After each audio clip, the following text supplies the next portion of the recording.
Oi, pessoal do oitavo ano A, estou aqui de volta para dar continuidade aos nossos conteúdos. Hoje nós vamos falar do capítulo 13, Construção de Tabelas, página 384 a 392 da apostila 2. Construção de tabelas. Construindo tabelas. A escolha do tipo da tabela a ser utilizada. Você já deve ter acompanhado partidas de voleibol ao vivo ou pela TV.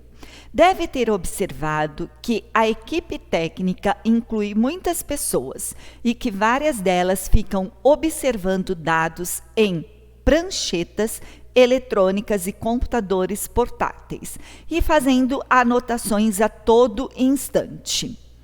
Organize esses dados na tabela. Ele deu esses dados e nós vamos organizá-los em uma tabela, que ficaria 168, tem um atleta, 1,76, também tem 1,79, 1,81, 1,83, agora 1,84 a gente tem 3. 1,85 tem 1,86 tem 3, 1,91, 1,93, 1,95, 1,96, 2, 1,98, 2, 1,99, 2 e 5, 2 e 7, 2,09, 2. É um total de 24. 2. A outra forma de organizar esses dados na tabela utilizando um número menor de linhas. Para isso, agrupamos os dados em intervalo de classe. Por exemplo, de 1,68 metros a 1,76 metros. Agrupe os dados de forma a obter menos de 5 linhas e construa a nova tabela com esses intervalos. Tenho lá, ó. De 1,68 a 1,76, eu tenho 2 atletas.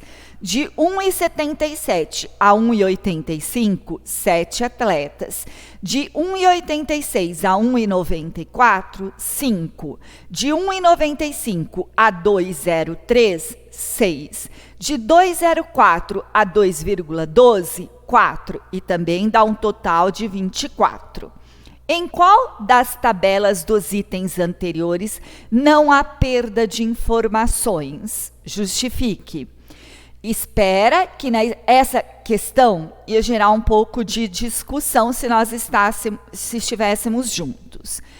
Em termos de extensão, a tabela com os dados agrupados por intervalo de classe, que é essa aqui, parece mais adequada, por ser reduzida. Mas aqui tem perdas de informações. Então, para análise de todos os valores, a tabela sem agrupamento é a mais recomendada, que é essa aqui. Ela é a mais recomendada, porque aqui aparece certinho. Se a gente observar aqui, ó, de 1,68 a 1,76, eu tenho 2. De 76, pulou para 77. Tinha pessoas que poderiam estar aqui no meio, certo? Com alguma outra medida. Então, quer dizer que a sem agrupamento, ela é a mais recomendada para a gente observar os dados. O perfil da classe. Tabela 1. Distribuição dos alunos de acordo com o sexo. Feminino. Eu estou usando números fictícios aqui, tá? 20 alunos, masculinos 15, um total de 35. Porcentagem, vamos lá, como que a gente vai fazer? 20 dividido por 35, que deu 0,5714. Eu quero transformar isso em porcentagem, eu vou multiplicar por quem? Por 100, que deu 57,14. O outro eu vou fazer o quê? 15 dividido por 35. A resposta vou multiplicar por 100, que deu 42,86. Hora que somar esses dois números, tem que dar o quê? 100%. Tabela 2. Número de pessoas na residência dos alunos. Aqui eu também trabalhei com números fictícios. Moradores. 1 morador. Nenhuma. 2 moradores. 4, 3 moradores, 3, 4 moradores, 5. 5 moradores, 2. 6 moradores, 1. Mais de 6, 2. Um total de 17. Como que a gente vai achar essa frequência relativa? A conta da frequência relativa, nós vamos fazer isso aqui, ó. 4 dividido por 17, que deu 0,2352. Aproximadamente 0,24, que está aqui. Para transformar isso em porcentagem, o que eu vou fazer? Pegar esse número e multiplicar por 100, eu achei na porcentagem. De novo, eu vou fazer 3 dividido por 17, que achou a frequência relativa. Esse número eu vou multiplicar por 100, que eu vou achar a porcentagem. 5 dividido por 7, achou a frequência relativa, multiplicou por 100, achei esse número. E assim eu fui fazendo com todos. Na frequência relativa, a hora que eu somar todos, tem que dar o quê? 1. Não pode dar nem mais de 1, nem menos de 1. Na porcentagem, a hora que eu somar todos, tem que dar o quê? 100. Não pode nem dar mais e nem dar menos de 100. Tem que dar 100 exato e tem que dar 1 exato. Tabela 3. Faixa etária de pessoas que residem com os alunos. Aqui, menos de 15 anos. Também são números fictícios, tá, gente? Menos de 15 anos, 2. De 15 a 20, 3. De 20 a 30, 1. De 30 a 40, 2. De 40 a 50, 4. Mais de 50, nenhum. Total de 12. Vamos fazer a frequência. Eu fiz 2 dividido por 12. 1,167. 3 dividido por 12, 0,250. 1 dividido por 12, 0,083. 2 dividido por 12, 0,167. 4 dividido por 12, 0,333. Aqui, como dá zero, não ia dar nada. Somou tudo isso aqui, deu quanto? 1. Não pode nem dar mais e nem dar menos de 1. Tabela 4. Número de horas diárias que os alunos assistem TV e ficam na frente do computador ou celular. Também trabalhei com números fictícios. Menos de 2 horas, 1. De 2 a 3 horas, 3. De 3 a 4, 5. De 4 a 5, 6. De 5 a 6 horas, 9. Mais de 6 horas, 10. Total de 34. Frequência relativa. Como que a gente vai fazer? 1 dividido por 34, que deu 0,0294. Usei 3 casas depois da vírgula, 0,029. Transforma isso em porcentagem. Multiplica por 100, 2,94%. Para achar esse aqui, 3 dividido por 34, que deu isso. Isso vezes 100, dá isso. 5 dividido por 34, que dá isso, vezes 100, 14,71. 6 dividido por 34, 0,176, vezes 100, 17,65. 9 dividido por 34, 0,265, vezes 100, 26,47. 10 dividido por 34, 0,294, vezes 100, 29,41. Somou tudo isso, deu quanto? 1. Somou tudo isso, tem que dar quanto? 100. Tabela 5. Estado no qual os alunos nasceram. Vamos lá. Estado de São Paulo, 20 pessoas. Lembrando, número fictício. Minas Gerais, 5, Bahia, 8, Rio de Janeiro, 2, Pará, 1, Piauí, 4, total de 40. Porcentagem, 20 dividido por 4, 0,5. Vezes 100, 50. Depois eu fiz 5 dividido por 40. Resposta vezes 100, 12,50. 8 dividido por 40. Resposta vezes 100, 20. 2 dividido por 40, resposta vezes 100, 5%. 1 dividido por 40, resposta vezes 100, 2,50. 4 dividido por 40, resposta vezes 100, 10%. Somou tudo, deu um total de 100%.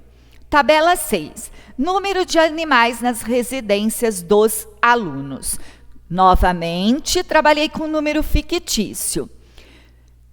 0, número de alunos, 2. 1 animal, 5. 2 animais, 3. 3 animais, 2 alunos. 5 animais, 4 animais, 8 alunos. 5 ou mais 9, total de 29.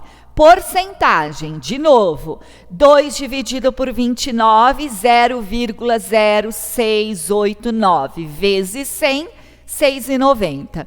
5 dividido por 29, a resposta vezes 100, 17,24. 3 dividido por 29, a resposta vezes 100, 10,34. 2 dividido por 29, a resposta vezes 100, 6,90. 8 dividido por 29, a resposta vezes 100, 27,59. 9 dividido por 29, a resposta vezes 100, 31,06. Somou tudo, 100%. Nas tabelas construídas, há 2 tipos de dados. Dados que não são numéricos, são expressos por palavras, e dados numéricos. Volte aos dados das 6 tabelas e identifique quais delas contêm dados numéricos e quais contêm dados não numéricos. Os dados numéricos estão na tabela 2, 3, 4 e 6. Os dados não numéricos na tabela 1 e 5. Crie uma pergunta que poderia constar em uma pesquisa cuja resposta seria dadas em palavras.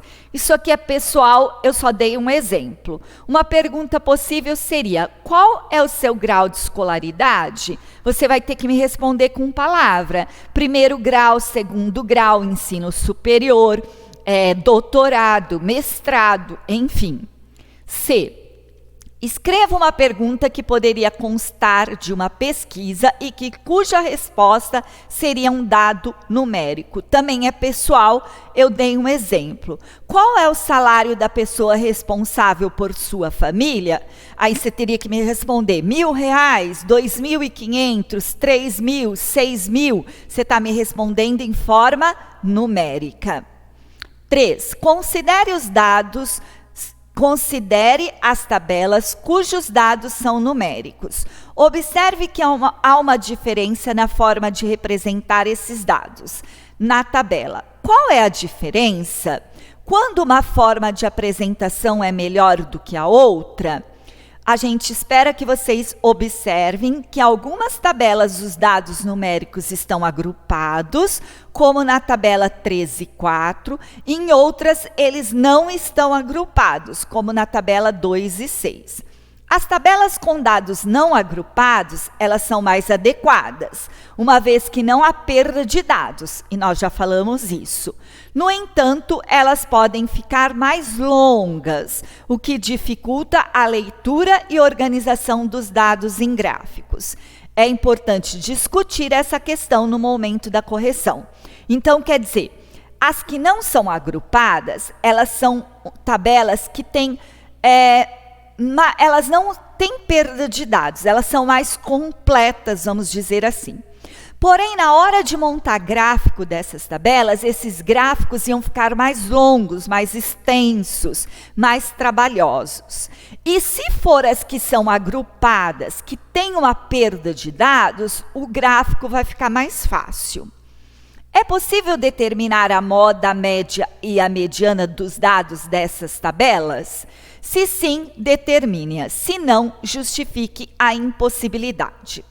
Nas tabelas 2 e 3, é possível calcular a moda, a média e a mediana, porque os dados são numéricos. Na tabela 5, só é possível dizer qual é a moda, porque os dados não são numéricos. Neste caso, a moda é o estado com maior frequência na tabela.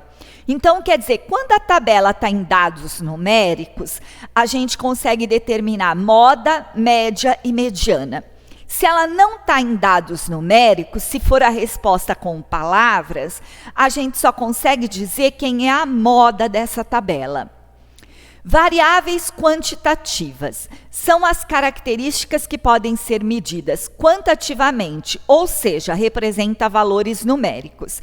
Elas podem ser quantitativas discretas, por exemplo, número de filhos por família, número de alunos por sala de aula, e pode ser as quantitativas contínuas, que determina como a altura de atletas, a última década, que pode ter valores inteiros e não inteiros. Aqui na discreta, ela só pode ter valores o quê? Inteiros. Nas contínuas, pode ter inteiros e não inteiros. Nós temos as variáveis qualitativas ou categóricas. São as características que possuem valores quantitativos, ou seja, não podem ser mensuradas, por ser nominais e ordinais. Nominais, por exemplo, cor de olhos, gênero, masculino, feminino, elas são nominais e recebem uma relação de ordem. As qualitativas ordinais, existe uma ordenação entre os valores assumidos. Exemplo, nível de escolaridade, mês de observação de um fenômeno, janeiro, fevereiro, março, abril, maio, e o nível de escolaridade também tem uma sequência, né? Ensino fundamental 1, ensino fundamental 2, ensino médio, ensino superior e assim por diante. Número de alunos por ano na escola. Sexto ano, 30, sétimo, 40, oitavo, 25, nono, 15, total de 110. Esses dados aqui, pessoal, vocês vão usar para realizar o exercício 2 da página 391. Então, a hora que chegar nesse exercício, trabalhe com esses dados aqui. Vocês vão achar a porcentagem. Lembra que é isso dividido por isso, vezes quem? Vezes 100. E assim vai fazendo os demais. Bem, pessoal, eu estou deixando uns exercícios para vocês realizarem, da página 384 a 392. Se não tiver espaço na apostila, vocês vão realizar no caderno. Qualquer dúvida, me encaminhem no e-mail, coloquem no assunto 8º ano, matemática, professora Regina. Obrigado pela atenção e até a nossa próxima aula. Tchau, pessoal!